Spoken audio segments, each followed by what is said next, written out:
Hello and welcome back to our channel. So আজকের ভিডিওটা বাংলাতেই হবে। আজকে আমি অ্যাচিভার্স ইয়ারবুক 2021-এর একটু ডিটেল ভিডিও, এটা পার্ট 1টা দেবো। কারণ হচ্ছে আমি জাস্ট আজকে 1 ঘন্টা আগেই বইটি পেয়েছি, অনলাইনে অর্ডার করেছিলাম। তো যেহেতু আমি কলকাতাতে নেই, তো আমার দিল্লিতে বইটি আসতে মোটামুটি 5-6 দিন মতো টাইম লেগে গেছে, তবু তাড়াতাড়ি এসছে। তো আমি 1 ঘন্টা আগেই বইটি পেয়েছি, পাওয়ার পরে আমি যতটুকু সম্ভব ততটুকু পড়েছি।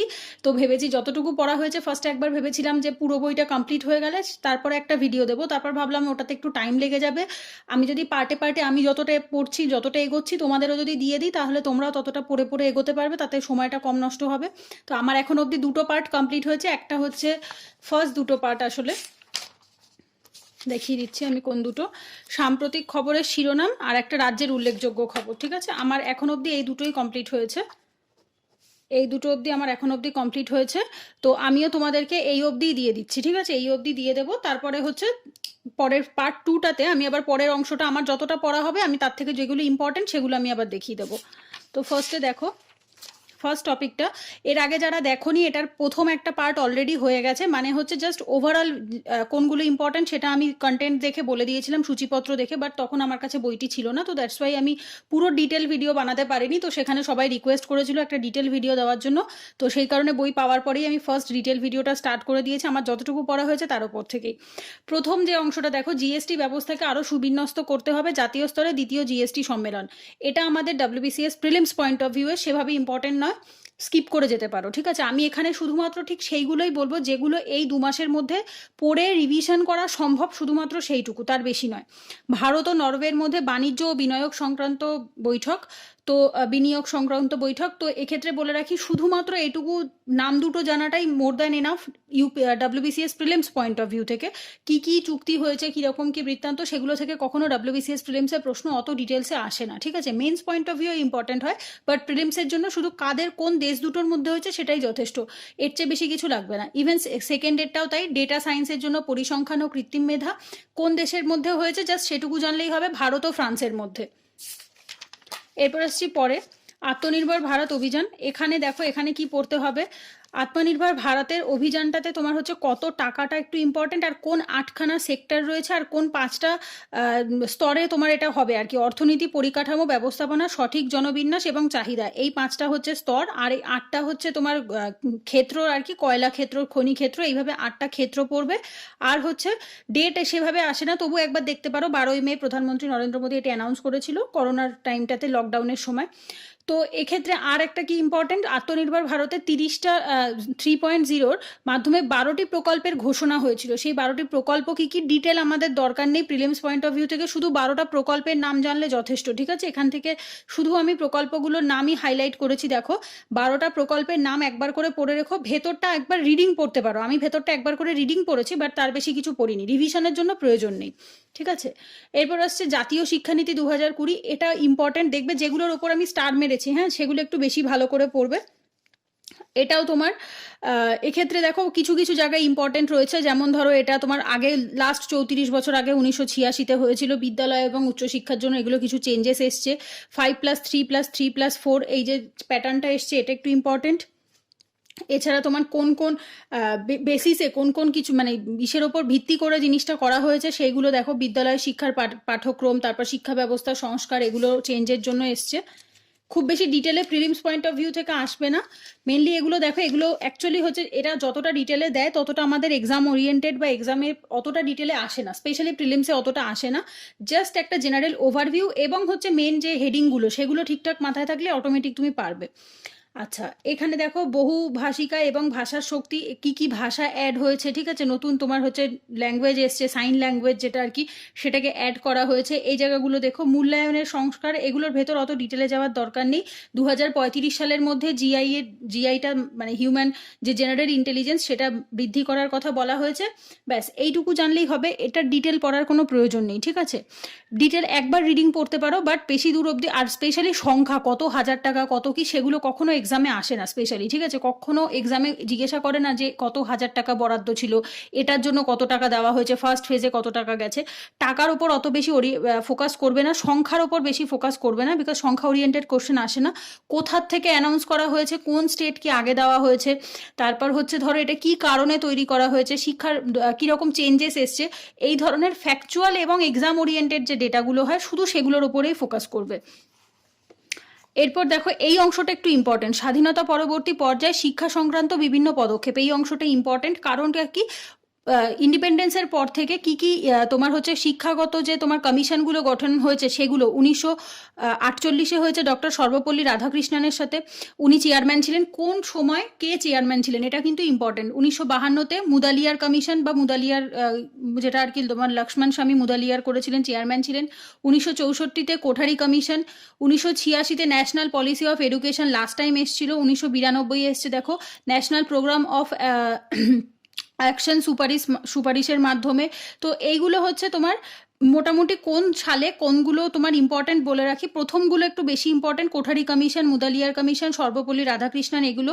2010 সালে রাইট টু এডুকেশন অ্যাক্ট এসছে। আর 2001 থেকে 2001-এ সর্বশিক্ষা অভিযান, যেটা আর কি অপারেশন এডুকেশন ফর অল। তো এগুলো এসছে কোন সময় কত সালে কি কি অ্যাক্ট চালু হয়েছে শিক্ষা রিলেটেড। তো যেহেতু এবছর তোমার এই অ্যাক্টটা এসছে আর কি, তো সেহেতু শিক্ষা রিলেটেড এই অ্যাক্টগুলো ইম্পর্টেন্ট, প্রিভিয়াসেরও নতুনেরও। প্লাস শ্রী রাম মন্দির ভূমি পূজন দরকার নেই, আমাদের এক্সাম পয়েন্ট অফ ভিউ থেকে সেভাবে ইম্পর্টেন্ট নয়। আচ্ছা, এরপর আসছে দেখো বিভিন্ন যোগ্যতা যাচাই করে, এই অংশটা একটু ইম্পর্টেন্ট। ন্যাশনাল রিক্রুটমেন্ট এজেন্সি, যেটা এটা হচ্ছে তোমার 19 আগস্ট অ্যানাউন্স হয়েছে ন্যাশনাল রিক্রুটমেন্ট এজেন্সি। এখানে দেখো কি হচ্ছে, এসএসসি যেটা স্টাফ সিলেকশন কমিশন আছে, আর হচ্ছে রেলের যে রিক্রুটমেন্ট হয় আরআরবি, এবং হচ্ছে আইবিপিএস যেটা হচ্ছে ব্যাংকের যেটা হয়, ব্যাংকিং যে সার্ভিসগুলো হয় আইবিপিএস এর, সেই তিনটাকে একত্রিত করে একটা ইউনিটের আন্ডারে এক্সাম কন্ডাক্ট করা হবে, সেটা হচ্ছে ন্যাশনাল রিক্রুটমেন্ট এজেন্সি। এবং দেখো এখানে একটা এক্সাম হবে কমন এলিজিবিলিটি টেস্ট, ঠিক আছে? সেই কমন এলিজিবিলিটি টেস্টের মাধ্যমে এক্সামটা নেওয়া হবে, এবং এই এক্সামের নামও থাকবে তাই। এবং হচ্ছে দেখো 3 বছর এটা ভ্যালিড থাকবে, ঠিক আছে? এটা হচ্ছে 3 বছর অবধি কার্যকর থাকবে। তুমি যদি কোনো একটা এক্সামে পাস করো, দেন তুমি 3 বছর অবধি ওটার রেজাল্ট দিয়ে এক্সামে বসতে পারবে, যেরকমটা তোমাদের এসএসসির ক্ষেত্রে হতো, মানে স্কুল সার্ভিস কমিশন এসএসসিতে যেরকমটা হতো সেই টাইপের। এখানে কিছু ফ্যাকচুয়াল যেগুলো আমি বলে বলে দিলাম, জাস্ট একটু ফ্যাকচুয়াল ডিটেলগুলো দেখবে, আদারওয়াইজ খুব বেশি অত ডিটেলে যাওয়ার দরকার নেই। এরপর হচ্ছে আর আর্থিক ব্যয়টা একবার দেখতে পারো, সেভাবে অত ডিটেলে একবার দেখলেই হবে। আর ভাষাটা একটু দেখো, বর্তমানে 12টি ভাষাকে মানে 12টি ভাষায় তুমি এক্সাম দিতে পারবে, ঠিক আছে? কটা ভাষায় এক্সাম দেওয়া যাবে? বর্তমানে 12টা ভাষায়। এরপর সেপ্টেম্বর মাসে দেখো নতুন কৃষি বিল, এটাও ইম্পর্টেন্ট। কৃষি বিলের কি কি দেখো, কৃষি বিলটা আগেই বলে রাখি, এটা প্রিলিমস পয়েন্ট অফ ভিউয়ে যতটা না বেশি ইম্পর্টেন্ট, এটা মেন্স পয়েন্ট অফ ভিউয়ে বেশি ইম্পর্টেন্ট, বিকজ এখানে ফ্যাকচুয়াল ডিটেলসের থেকেও ইলাবোরেশন ব্যাপারটা অনেক বেশি আছে, ঠিক আছে? ফার্মার্স, এই যে বিলটা ফার্মার্স বিল বা ফার্ম বিল যেটা আর কি বলতে পারো 2020, এখানে দেখো কি কি বলছে, যে এই যেগুলো হয়েছে মানে মান্ডি উঠে যাওয়া বলো, বা বাইরে গিয়ে তুমি নিজের স্টেটের বাইরে গিয়েও জিনিস বিক্রি করতে পারবে, এই ধরনের যে মালিকানার যে ব্যাপারটা হয়েছে বা যাবতীয় যা যা চেঞ্জেস এসছে। তারপর হচ্ছে নিয়মের যে নিয়ম যেগুলো, সেগুলো অনেকটা হ্রাস হয়েছে, অনেকটা কমেছে।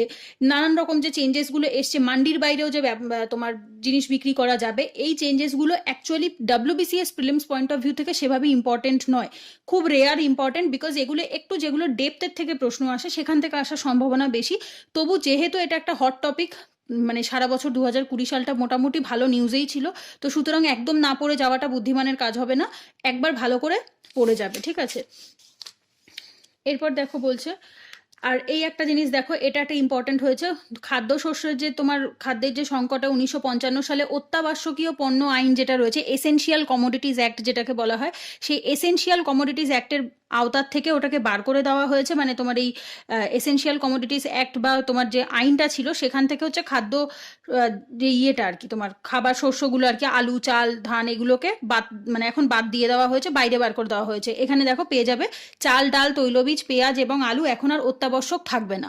তো এক্ষেত্রে দেখো সরকারের মতে কৃষি বিলের ভালো দিক রয়েছে, আর বিপক্ষীয়দের মতে 12টি তোমার দলের মতে হচ্ছে এখানে কিছু খারাপ রয়েছে, সেগুলো দেওয়া রয়েছে। এগুলো অ্যাকচুয়ালি ইউপিএসসি মেন্স ওরিয়েন্টেড একটু বেশি, because UPSC mains descriptive paper হয়, এগুলো অবজেক্টিভে এখান থেকে খুব বেশি কোশ্চেন ফর্ম করা সম্ভব হয় না, এগুলোর থেকে একটু ডেসক্রিপটিভ টাইপের কোশ্চেন বেশি আসে।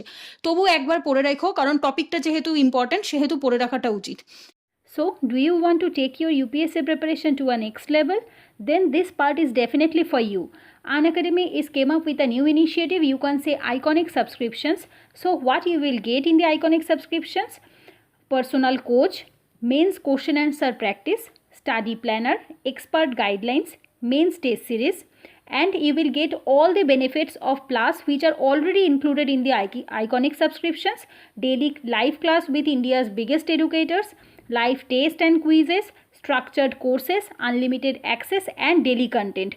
So you will get both the content like which are included in the plus course: India's best educators, interactive live classes, structured courses and PDFs, live test and quizzes. These are included in the plus plan, and if you are taking iconic subscription, then you will get the same 4 and along with the extra 4, that means personal coach, mains question answer practice, study planner, and expert guidelines.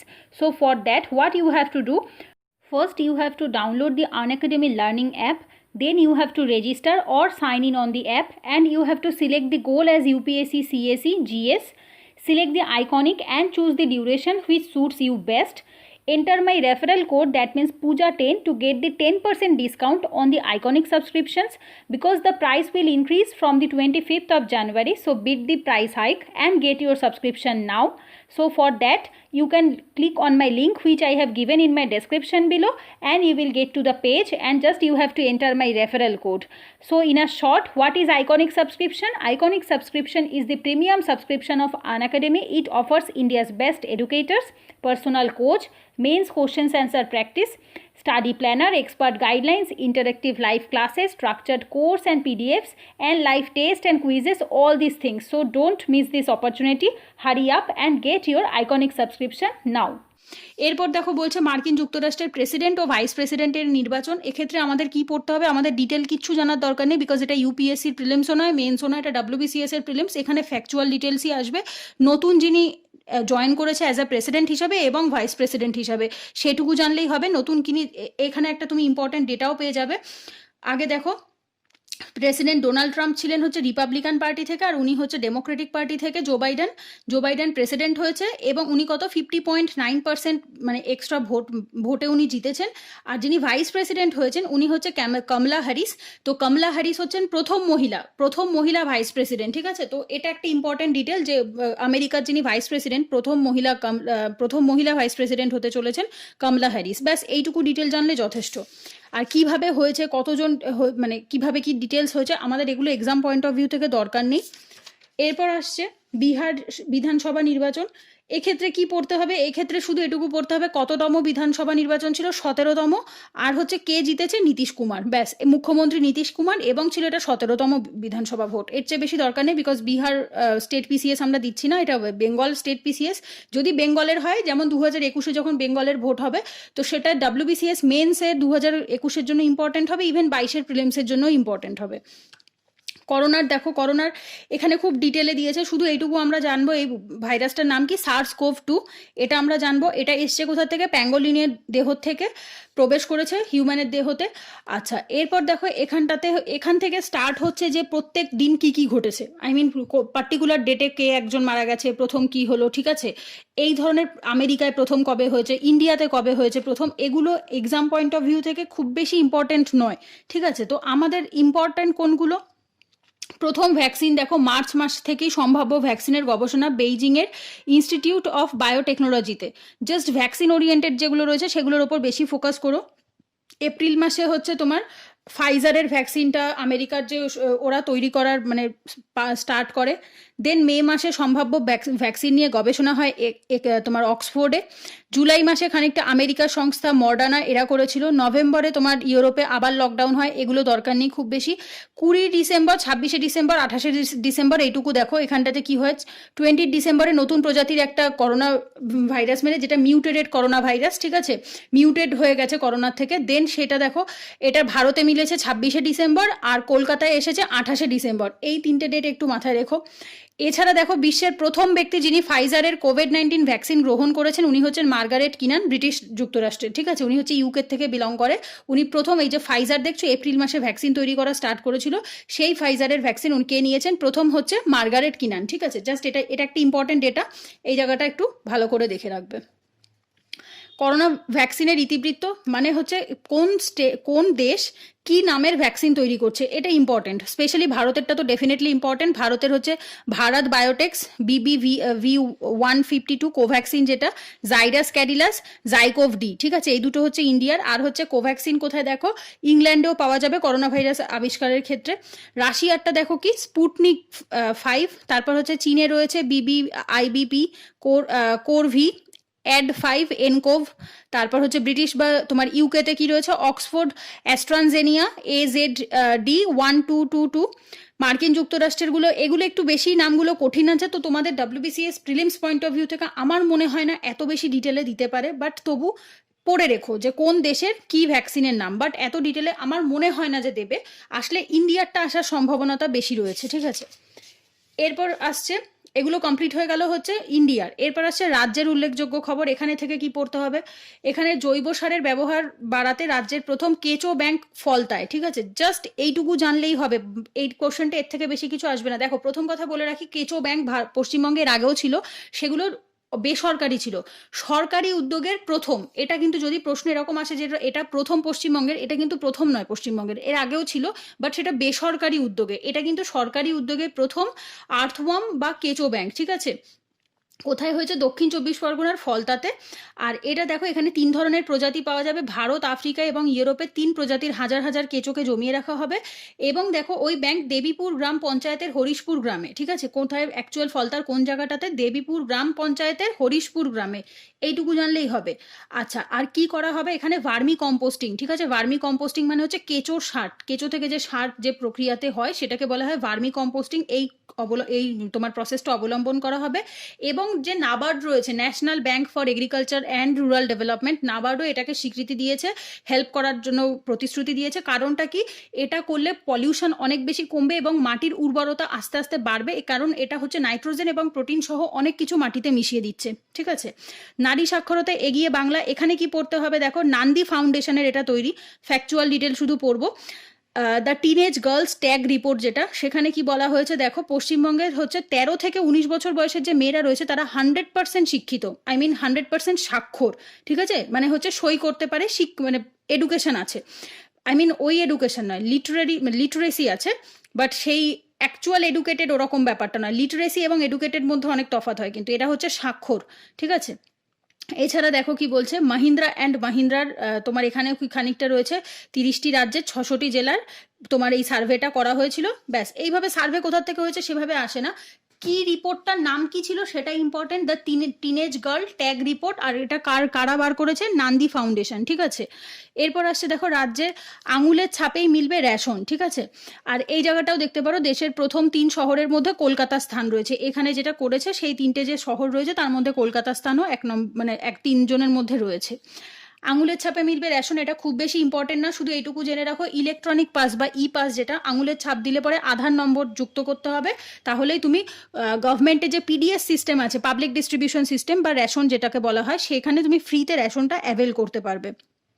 এরপর আসছে একটি অ্যাপেই সব সমাধান, সেটি কি app দেখো, এখানে বলছে রাজ্য সরকারের দপ্তরের কি বলছে, West Bengal integrated financial management সিস্টেমের মাধ্যমে একটা অ্যাপ তৈরি করা হয়েছে। সেই স্মার্টফোনের অ্যাপটার মাধ্যমে তুমি সমস্ত কিছু একসাথে পেয়ে যাবে। কি কি দেখো, internet banking, credit card, debit card, wallet, ভীম, UPI, সমস্ত কিছুর থ্রুতে তুমি টাকা তুলতে পারবে। এবং দেখো কি বলছে, এখানে তোমার কি কি দিতে হবে, এগুলো খুব বেশি ইম্পর্টেন্ট না, শুধু কারা করেছে দেখো, West Bengal integrated financial management system. এবং হচ্ছে এটা তোমার সমস্ত ধরনের ব্যাংকিং, একটা স্মার্টফোনের অ্যাপ সমস্ত ধরনের ব্যাংকিং সিস্টেম করার জন্য, বাট খুব বেশি ইম্পর্টেন্ট নয় টপিকটা, ঠিক আছে। এরপর আসছে ফেব্রুয়ারি মাসের, এটা সবচেয়ে বেশি ইম্পর্টেন্ট, আমি এখানে 4টে স্টার দিয়েছি, কারণ আছে এর ভেতরে দেখো অনেকটা গ্রিন করা রয়েছে। প্রথম কথা, এখানে হেডিং রয়েছে চাল পাট উৎপাদনে শীর্ষে বাংলা। এটা বরাবরই হয়ে থাকে, চাল এবং পাট উৎপাদনে ওয়েস্ট বেঙ্গল যথেষ্ট ভালো কন্ট্রিবিউট করে। এখান থেকে শুধু চাল পাট ওরা হেডিং করেছে, বাট এর ভেতর অনেক কিছুই বলেছে। দেখো, চাল পাট উৎপাদনে সেরা পশ্চিমবঙ্গ, প্রথমেও চাল উৎপাদনে বলেছে, চাল উৎপাদনের ক্ষেত্রে উত্তরপ্রদেশ এবং পাঞ্জাবকেও ছাড়িয়ে গেছে বাংলা, ঠিক আছে। পশ্চিমবঙ্গে কত 16.05 মিলিয়ন টন চাল উৎপাদন হয়, ঠিক আছে। উত্তরপ্রদেশ ও পাঞ্জাবে কত 15.54, আর পাঞ্জাবে, উত্তরপ্রদেশে আর পাঞ্জাবে হচ্ছে 12.8 1.82 মিলিয়ন, ঠিক আছে। এরপর আসছে দেখো কি, আর ইসের ক্ষেত্রে পাট উৎপাদনের ক্ষেত্রেও পশ্চিমবঙ্গ আগে, মৎস্য উৎপাদনের ক্ষেত্রে পশ্চিমবঙ্গ দ্বিতীয়তে, কারণ অন্ধ্রপ্রদেশ হচ্ছে প্রথমে। অন্ধ্রপ্রদেশে 17,42,000 টন মৎস্য উৎপাদন হয়, আর হচ্ছে পশ্চিমবঙ্গে 34 লক্ষ টন হয়, ঠিক আছে। বেকারত্বের হারে পশ্চিমবঙ্গ যথেষ্ট মানে ভালো প্রদর্শন করেছে, কারণ হচ্ছে দেখো যেখানে অল ওভার ইন্ডিয়াতে তোমার গড় হচ্ছে 6.8% মানে পার্সেন্ট, আর সেখানে পশ্চিমবঙ্গের হচ্ছে 4.6%, ঠিক আছে। মানে হচ্ছে আমাদের 100 জনের মধ্যে 96 জনের কাছে কিন্তু চাকরি রয়েছে। শিশু মৃত্যুর ক্ষেত্রেও কিন্তু পশ্চিমবঙ্গ যথেষ্ট এগিয়ে রয়েছে। 17টি তোমার হচ্ছে মানব সম্পদ উন্নয়ন যেটা রয়েছে, হিউম্যান ডেভেলপমেন্ট যে অংশ তোমার ডিপার্টমেন্ট রয়েছে, তারা এটা তোমার কন্ডাক্ট করেছিল, করার পরে দেখতে পেয়েছে পশ্চিমবঙ্গে কিন্তু অল ওভার ইন্ডিয়াতে যেখানে তোমার 33টি বাচ্চা মারা যায়, ঠিক আছে, 1000-এ 33টি বাচ্চা মারা যায়, সেখানে হচ্ছে ওয়েস্ট বেঙ্গলে 24টি বাচ্চা মারা যায় জন্মের সময়। এরপর বলছে দেখো, আর এই ফার্স্টে কে রয়েছে, সবার আগে রয়েছে হচ্ছে কেরল, ঠিক আছে। এই শিশু মৃত্যুর হারে সব থেকে ভালো পারফর্ম করেছে কেরল, এখানে হচ্ছে 1000 বাচ্চাতে 10 জন মাত্র মারা যায়। এরপর কি বলছে দেখো, এক্ষেত্রে এইখানটাতে এটি ইম্পর্টেন্ট রয়েছে, সংসদে পেশ হয়েছে তোমার এই টোটাল যে জিনিসটা, এই যে যেগুলো আমি পড়াচ্ছি এখানটাতে দেখো উপরে লিখে রেখেছি ইকোনমিক সার্ভে, মানে হচ্ছে টোটাল যে জিনিসটা, এটার ডেটাটা কোথার থেকে এসছে, ইকোনমিক সার্ভে 2020টা, 2020-তে ফেব্রুয়ারি মাসে যে ইকোনমিক সার্ভে বেরিয়েছিল, সেই ইকোনমিক সার্ভের ওপর বেস করে এই ডেটাগুলো। বাট হ্যাঁ, ডেফিনেটলি তোমাদের WBCS প্রিলিমস হবে আই থিঙ্ক মার্চের শেষে বা এপ্রিলের শুরুতে, যদি সেরকম হয়, সেক্ষেত্রে যদি ফেব্রুয়ারি মাসের ইকোনমিক সার্ভে বেরিয়ে যাওয়ার পরে কোশ্চেন তৈরি হয়, সেক্ষেত্রে ডেটাগুলো অটোমেটিক আপডেট হয়ে যাবে, ঠিক আছে। তখন কিন্তু ফেব্রুয়ারি মাসের অ্যাচিভার্সের যে ইকোনমিক সার্ভের ডেটা দেবে ওয়েস্ট বেঙ্গল সম্পর্কে, সেটা তোমাদেরকে আলাদা করে পড়ে রাখতে হবে, কারণ হচ্ছে এটা 1 বছর পুরনো হয়ে যাবে। আর যদি কোশ্চেন তার আগে রেডি হয়ে থাকে, ফেব্রুয়ারি মাসের ইকোনমিক সার্ভে বেরোবার আগেই যদি WBCS এর প্রশ্ন রেডি হয়ে থাকে, তাহলে এটা পড়লে পরেই যথেষ্ট। বাট এটা আমরা সত্যিই জানি না আমরা কেউ যে কবে এক্সামের কোশ্চেন রেডি হবে। বাট হ্যাঁ, এটুকু বলা যায় যে মিনিমাম 1.5 মাস আগে বা 1 মাস আগে কোশ্চেন রেডি হয়েই যায়। এবার দেখা যাক WBCS প্রিলিমসের ডেট কবে দেয়, সেটার উপর ডিপেন্ড করছে যে আমরা কোন ইকোনমিক সার্ভের ডেটাটাকে পড়বো, এটাকে না কি ওটাকে। বাট ঠিক আছে, দুটো পড়ে যাওয়াই সেফ জোনে থাকা, কারণ এগুলো একটু ইম্পর্টেন্ট হয় প্রিলিমস পয়েন্ট অফ ভিউ থেকে। আচ্ছা, এরপর দেখো কি বলছে, এরপর এই পার্সেন্টেজগুলো খুব বেশি ইম্পর্টেন্ট না, কারণ হচ্ছে হ্যাঁ পড়ে রাখতে পারো, এটা জানার জন্য এটা যথেষ্ট গর্বের ব্যাপার। পশ্চিমবঙ্গ ভালো পজিশনে থাকলে আমরা সত্যি গর্ব করি, বাট ডেফিনেটলি এটা এক্সাম পয়েন্ট অফ ভিউ থেকে সেভাবে ইম্পর্টেন্ট নয়, ঠিক আছে। কারণটাকে আমি বলে দিই, এক্সামে কিন্তু খুব বেশি ডেটা ওরিয়েন্টেড কোশ্চেন সেভাবে আসে না, যে কত পার্সেন্টেজ বা কিছু, খুব রেয়ার আসে। তবু একবার দেখে রেখো এই অংশটাও। আচ্ছা, সফটওয়্যারের মাধ্যমে শব্দ ও বানান গঠনের উদ্যোগ শিক্ষা দপ্তরের, এক্ষেত্রে কি পড়তে হবে, এক্ষেত্রে তোমাদের ডিটেলে কিছু দেওয়ার দরকার নেই, বাট খুব বেশি ইম্পর্টেন্টও নয়। এখানে দেখো, এখানে তোমাদের মতো হচ্ছে স্মার্ট ক্লাসরুম তৈরি করা হবে, 130টা মাধ্যমিক এবং 16টি প্রাথমিক স্কুলকে বেছে নেওয়া হয়েছে, যেখানে হচ্ছে তোমার অডিও ভিজুয়াল ওয়েতে ল্যাঙ্গুয়েজ শেখানো হবে, ঠিক আছে, বানান এবং হচ্ছে উচ্চারণ শেখানো হবে, কারণ যাতে ছেলেমেয়েদের মধ্যে ইংরেজির ভয়টা কেটে যায়। ছোটবেলায় বেঙ্গলি মিডিয়ামের স্টুডেন্টদের মধ্যে যে ইংরেজির ভয়টা থাকে, সেটাকে কাটাবার জন্য এটা করা হয়েছে। আর এর জন্য তোমার হচ্ছে প্রধান শিক্ষক এবং আদার্স যারা শিক্ষকরা রয়েছে তাদেরকেও ট্রেনিং দেওয়া হবে। ট্রেনিংটার নাম কি হবে, 2 থেকে 3 দিনের ট্রেনিং হবে, রিড টু মি, ঠিক আছে। এই ট্রেনিংটার নামটা পড়ো, রিড টু মি, এটা হচ্ছে ট্রেনিংয়ের নাম। এরপর দেখো, বাঙালি বিজ্ঞানীর ত্বকের ক্যান্সার নির্ণয় যন্ত্র উদ্ভাবন, এখানে কি পড়তে হবে, এখানে পড়তে হবে হচ্ছে বিজ্ঞানীর নাম কি এবং উনি কি করেছে দেখো, পোর্টেবল মাল্টিপারপাস ওপেক অ্যানালাইজার, ঠিক আছে, পোর্টেবল, অ্যাকচুয়ালি বাবা এই ইংলিশগুলো বাংলায় লিখলে পড়তে এত অসুবিধা হয়। পোর্টেবল মাল্টিপারপাস ওপেক অ্যানালাইজার হচ্ছে যন্ত্রটির নাম। এটা একটা টর্চের মতো ব্ল্যাক কালারের একটা যন্ত্র। এটা থেকে কি করা যাবে, স্কিনের ওপর যদি কোনো দাগ থাকে বা কোনো কিছু ফুসকুড়ি ওঠে বা কিছু হয়, সেটা দেখে বোঝা যাবে যে এর ভেতরে কোনো ক্যান্সারের জাম আছে কিনা। যেমন হচ্ছে ধরো শরীরের যে কোনো পার্টেরই আমাদের অ্যানালাইজ করার বা কোনো কিছু দেখার মতো যন্ত্র আছে, বাট এখন অবধি এটা ছিল না যে ওপরে স্কিন দেখে বোঝা যাবে কিনা যে ওই অংশের নিচে ক্যান্সার আছে কিনা। তো এই যন্ত্রটার মাধ্যমে এটা হলো। এবং হচ্ছে ইনি শিবপুরের বাসিন্দা, বিজ্ঞানী রমেল চন্দ্র মুখোপাধ্যায়, নামটা ইম্পর্টেন্ট, দেখে রেখো, ঠিক আছে। রমেল চন্দ্র মুখোপাধ্যায়, উনি লাস্ট 15 বছর ধরে চেষ্টা করছিলেন। 2010 সালে উনি পেটেন্টও পেয়ে গেছিলেন, 2019 সালে ওনাকে গভর্নমেন্ট অফ ইন্ডিয়া অ্যাপ্রুভ করে দিয়েছেন এবং উনি কিন্তু রাষ্ট্রপতি পুরস্কার প্রাপ্ত। এছাড়া সুইজারল্যান্ডের গভর্নমেন্টও ওনাকে যথেষ্ট রেকগনিশন দিয়েছে, ঠিক আছে। ইন্টেলেকচুয়াল প্রপার্টি অর্গানাইজেশন থেকেও উনি তোমার হচ্ছে স্বীকৃতি পেয়েছেন। এরপর আসছে জাতীয় স্মারকের তালিকায় পশ্চিমবঙ্গের 135টি সৌধ, এখানে দেখো ন্যাশনাল ইম্পর্টেন্স যেটাকে বলা হয় জাতীয় স্মারক অ্যাকচুয়ালি। তো সেইখানে স্মারকের ইয়েতে 135টা সৌধকে ওয়েস্ট বেঙ্গলের অ্যাড করা হয়েছে। 135টা মনে রাখা ইম্পসিবল ব্যাপার, তো আমরা পড়বোও না, বাট এখানে কিছু কিছু দিয়েছে, কিছু কিছু নাম আমি এখানে হাইলাইট করেছি, বাট এগুলো থেকে কোশ্চেন আসার সম্ভাবনা তুলনামূলক কম, কারণ 135টা নাম কেউ মনে রাখতে পারে না। একবার পড়ে দেখো যে কটা দিয়েছে, তবু যেগুলো ইম্পর্টেন্ট সেগুলোই ওরা দিয়েছে, ঠিক আছে। আর এটাকে কি বলছে, মনুমেন্টস অফ ন্যাশনাল ইম্পর্টেন্স, ঠিক আছে। এরপর আসছে উদ্বোধন ইস্ট ওয়েস্ট মেট্রো। এটা শুধু পড়বে কোথার থেকে সেক্টর 5 থেকে সল্ট লেকের মধ্যে 5 কিলোমিটার পথ, ব্যাস, আর কিছু নয়। বা এটা খুব বেশি ইম্পর্টেন্টও নয়। ভারত সেরা বাংলার ব্রাহ্মী শাক, দেখো একটা সার্ভে টাইপের কন্ডাক্ট করা হয়েছিল, সেটা হচ্ছে সেখানে তোমার সব জায়গার থেকে ব্রাহ্মী শাককে কালেক্ট করা হয়েছিল, যেমন ধরো উত্তরাখণ্ড থেকে, কলকাতার থেকে, এরকম করে চণ্ডীগড়, যমুনা, দিল্লি, ঠিক আছে, এরকম 13টা শহর থেকে ব্রাহ্মী শাক কালেক্ট করে একটা সার্ভে করা হলো। করার পরে তোমার টেস্ট করে দেখলো যে বেঙ্গলের যেটা আর কি কলকাতা তথা বাংলার যে ব্রাহ্মী শাক, সেটা হচ্ছে সব থেকে বেশি ইম্পর্টেন্ট, মানে সব থেকে বেশি অ্যাক্টিভ বলতে পারো হিউম্যান ব্রেনের জন্য। কেন, এখানে ব্যাকোসাইড বলে একটি পদার্থ আছে, যেটা তোমার কলকাতার ব্রাহ্মী শাকে অনেক তুলনামূলক বেশি। সেকেন্ড নাম্বারে কে রয়েছে, সেকেন্ড নাম্বারে রয়েছে হচ্ছে তোমাদের উত্তরাখণ্ড, ঠিক আছে।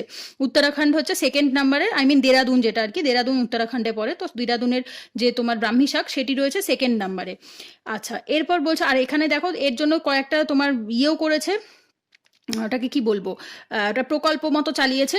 এখানে দেখো, এখানে রয়েছে তোমার নামখানা কল্পতরু ব্রাহ্মী কাল্টিভেশন সেক্টর রয়েছে, আর সাগর কৃষি উন্নয়ন ক্লাস্টার রয়েছে। এছাড়া হচ্ছে নিমপিট আশ্রম, নরেন্দ্রপুর রামকৃষ্ণ মিশন, পূর্ব মেদিনীপুরের কিছু জায়গাতেও ব্রাহ্মী শাকের ফলন করার জন্য এরা তোমার হচ্ছে চাষের জমি টমি রেডি করেছে।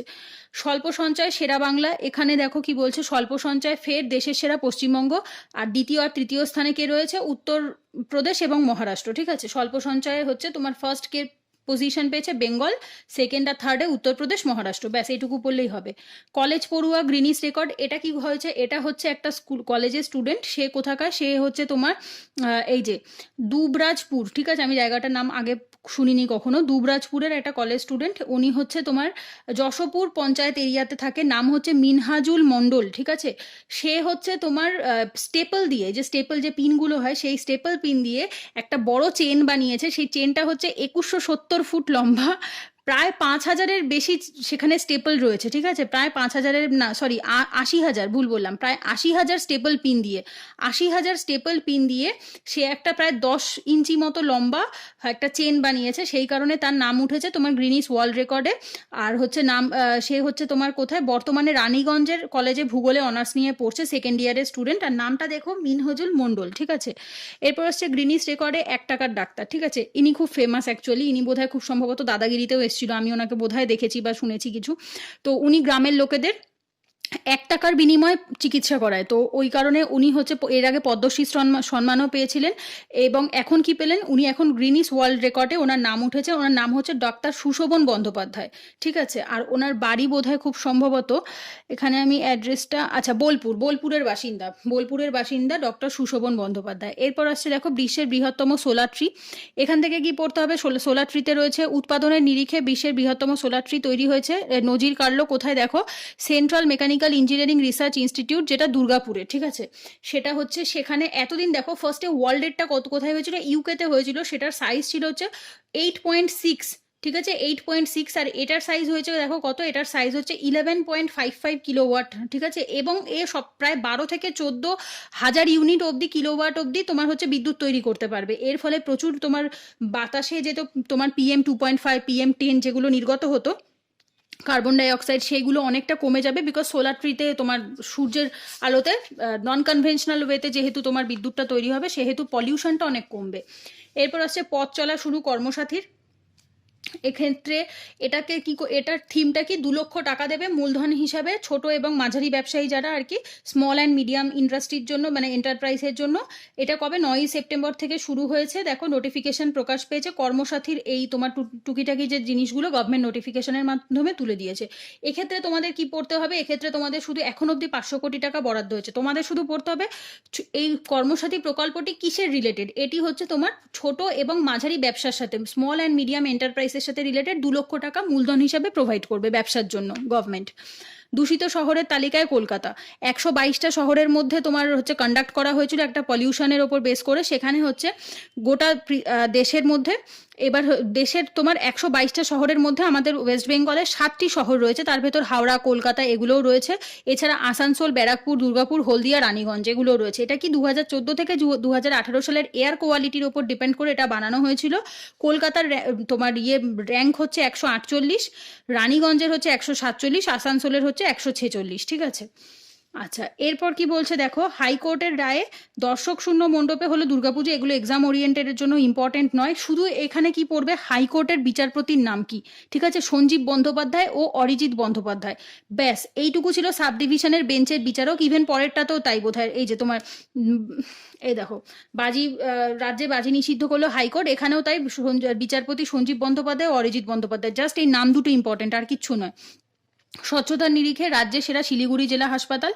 এটা দেখো সুশ্রী প্রকল্পের একটা সুশ্রী প্রকল্প হচ্ছে যে স্বচ্ছ থাকবে, সেক্ষেত্রে শিলিগুড়ি জেলা হাসপাতাল ফার্স্ট র্যাঙ্ক করেছে স্বচ্ছতাতে। দ্বিতীয় এবং তৃতীয় স্থানে রয়েছে এমআর বাঙুর আর বালুরঘাট জেলা হাসপাতাল। তাদের পুরস্কার কি দেওয়া হবে, 50 লক্ষ টাকা। বিনামূল্যে স্কুল ছাত্রদের পাঠ্যপুস্তক বিলিতে দেশের মধ্যে শীর্ষে বাংলা। এটা তোমার গোটা ইন্ডিয়াতে কন্ডাক্ট করা হয়। সেক্ষেত্রে বিনামূল্যে যে যারা স্কুলের বাচ্চাদের যে বই খাতা দেওয়া হয় ছোট বয়সে, সেই 5-6 বোধহয় যে বইগুলো স্কুল থেকে দেয়, সেক্ষেত্রেও পশ্চিমবঙ্গে সব থেকে বেশি হার, এবং পশ্চিমবঙ্গ হচ্ছে ফার্স্টে রয়েছে, ঠিক আছে। আর এই রিপোর্টটা কি বলছে দেখো, অ্যানুয়াল স্টেট অফ এডুকেশন বা সংক্ষেপে আসার নামে পরিচিত, ব্যাস এটুকু জানলেই হবে। এরপর আসছে লকডাউনে বাড়িতে থাকা খুদেদের পাঠ দিয়ে পুরস্কৃত রাজ্য সরকারে। এটাও তাই, লকডাউনের সময় স্কুল কলেজ সব বন্ধ ছিল, তো ছোট বাচ্চাদেরকে তোমার হচ্ছে যাতে পড়াশোনার জন্য আমাদের যে ওয়েস্ট বেঙ্গল গভর্নমেন্ট একটা অনলাইন এডুকেশন হাব মতো তৈরি করেছে অ্যাপসের মাধ্যমে, সেটার জন্য বলছে স্কচ অ্যাওয়ার্ড নামে একটি সর্বভারতীয় পুরস্কার ওয়েস্ট বেঙ্গল গভর্নমেন্টকে স্বীকৃতি দেওয়া হয়েছে। দুয়ারে সরকার কর্মসূচিতে কি বলছে, 22শে নভেম্বর মমতা বন্দ্যোপাধ্যায় কোথার থেকে শুরু করেছে, এটা ইম্পর্টেন্ট, দুর্গাপুরের সিধু কানু ইনডোর স্টেডিয়াম থেকে, ঠিক আছে, এটা স্টার্ট হয়েছে। এই প্রকল্পের কাজটা কি, গভর্নমেন্ট হচ্ছে দরজায় দরজায় যাবে, সবার বাড়িতে যাবে, গিয়ে তোমার সমস্যাটা শুনবে, শুনে হচ্ছে এটা তারপর হচ্ছে এর সমাধান বলবে। এটা কোথা থেকে শুরু হবে, ব্লক লেভেল থেকে, শুধু এইটুকু ইম্পর্টেন্ট যেটা ব্লক লেভেল থেকে স্টার্ট হবে। এরপর হচ্ছে কর্মই ধর্ম প্রকল্প, এটা 22শে নভেম্বর ওই সেম জায়গা থেকে সেম দিনেই শুরু হয়েছিল। কর্মই ধর্ম দুর্গাপুরের সিধু কানু ইনডোর স্টেডিয়াম থেকে। এটা হচ্ছে তোমার ছোট যে যুবকরা রয়েছে যারা বেকার আর কি, চাকরি পায়নি, তাদেরকে হচ্ছে একটা মোটর বাইক দেওয়া হবে, যে মোটর বাইকের পেছনে একটা বক্স সেট করা থাকবে, ওই বক্সের ভেতর তুমি তোমার জিনিসপত্র রেখে ব্যবসা, ওই হোম ডেলিভারি হোক যাই হোক, তুমি তোমার ব্যবসায়িক কাজের জন্য ওই বক্সটাকে ইউজ করবে। সেই কারণে হচ্ছে 2 লক্ষ মোটর বাইক দেওয়া হবে যুবকদেরকে। এরপর হচ্ছে দিয়েগো মারাদোনা নামে স্টেডিয়াম বারাসাতে। এখানে কি পড়তে হবে, শুধু বারাসা স্টেডিয়াম যখন তোমার তৈরি হয়েছিল 2017 সালে, তখন এটা উদ্বোধন করেছিল দিয়েগো মারাদোনা, তো দ্যাটস ওয়াই উনি মারা গেছেন বলে ওনার নাম উপলক্ষে এই স্টেডিয়ামের নাম করে দিয়েছে। Aditya school of sports stadium ছিল আসল নাম, এখন নাম হয়ে গেছে দিয়েগো মারাদোনা স্টেডিয়াম, ঠিক আছে। এরপর আসছে মাঝেরহাট ব্রিজের নাম জয়হিন্দ সেতু। এগুলো ওয়ান লাইনার, এগুলো ডিটেল পড়ার কোনো প্রয়োজন নেই, জাস্ট খাতায় যদি দেখো এভাবেই লিখবে যে মাঝেরহাট ব্রিজের আগের নাম ছিল মাঝেরহাট ব্রিজ, এটা 125তম জন্মবার্ষিকীতে নেতাজি সুভাষচন্দ্র বোসের এটা নাম চেঞ্জ হয়ে গিয়ে গেছে জয়হিন্দ সেতু, ঠিক আছে, বিকজ এটা একবার ভেঙে পড়েছিল, এখন নতুন করে আবার রিওরিয়েন্ট হয়েছে। সকলের জন্য স্বাস্থ্যসাথী প্রকল্প, এটাও তাই, এটা হচ্ছে গভর্নমেন্টের, সেন্ট্রাল গভর্নমেন্টের যেমন আয়ুষ্মান ভারত একটা স্কিম আছে, সেরকমই এটা হচ্ছে স্টেট গভর্নমেন্টের স্বাস্থ্যসাথী প্রকল্প। 5 লক্ষ টাকা অবধি বিনামূল্যে চিকিৎসা করা যাবে সরকারি হাসপাতালে। এবং এটা তোমার 2016 সালে 30শে ডিসেম্বরের স্বাস্থ্যকর্মীদের জন্য এই প্রকল্পটা স্টার্ট হয়ে গেছিল, বাট এখন এটাকে এক্সটেন্ড করে দিয়ে সমস্ত মানুষের জন্য করে দেওয়া হয়েছে, মানে গরিবদের জন্য স্পেশালি। এবং কিসের জন্য, মহিলাদের নামে একটা কার্ড থাকবে, এটা টোটালি ক্যাশলেস, তোমার হাতে 5 লক্ষ টাকা দেবে, এটা টোটালি ক্যাশলেস, তোমার কাছে ওই কার্ড থাকবে, ঠিক যেমন আয়ুষ্মান ভারতে কার্ড হয় ঠিক সেভাবে তুমি সরকারি হাসপাতালে 5 লক্ষ অবধি তুমি বিনামূল্যে চিকিৎসা করাতে পারবে। এরপর আসছে শিশু মৃত্যু কমানো সূচকে এগিয়ে বাংলা। এক্ষেত্রে এটা আমরা অলরেডি একবার পড়লাম, তখন ওই ন্যাশনাল ফ্যামিলি হেলথ সার্ভে যেটা রয়েছে সেখানের যে 5 নাম্বার যে এখন রাউন্ডটা হলো, সেক্ষেত্রে দেখা যাচ্ছে ইন্ডিয়াতে তোমার ওয়েস্ট বেঙ্গলে শিশু হার খুবই কম। আর এটা ইম্পর্টেন্ট যে 3টে স্টেজে এটাকে কাউন্ট করা হয়। প্রথমটা হচ্ছে নিওন্যাটালটা কি জন্মের থেকে 28 দিন অবধি, তারপরটা হচ্ছে ইনফ্যান্ট মর্টালিটির রেট, ঠিক আছে, সেটা হচ্ছে 1 মাস থেকে মানে জন্মের ওই 28 দিনের পর থেকে 1 মাস থেকে 1 বছরের মধ্যে।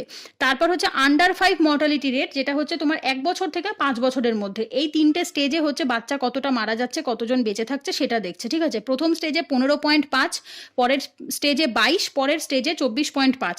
তো এটাতে দেখা যাচ্ছে এইটা হচ্ছে ওয়েস্ট বেঙ্গলের র্যাঙ্কিং বা ওয়েস্ট বেঙ্গলের রেটিং, ঠিক আছে, এত পার্সেন্টেজ রয়েছে। তো এগুলো তুলনামূলক টোটাল ইসের ভেতরে বাংলা এই সূচকটা যথেষ্ট ভালো, ঠিক আছে। এরপর আছে তাজপুরে নির্মাণ গভীর সমুদ্র বন্দর, এটাও ওয়ান লাইনার, জাস্ট এইটুকু পড়বো কোথায়, মেদিনীপুরের পূর্ব মেদিনীপুরের তাজপুরে গভীর সমুদ্র বন্দর হয়েছে, ঠিক আছে।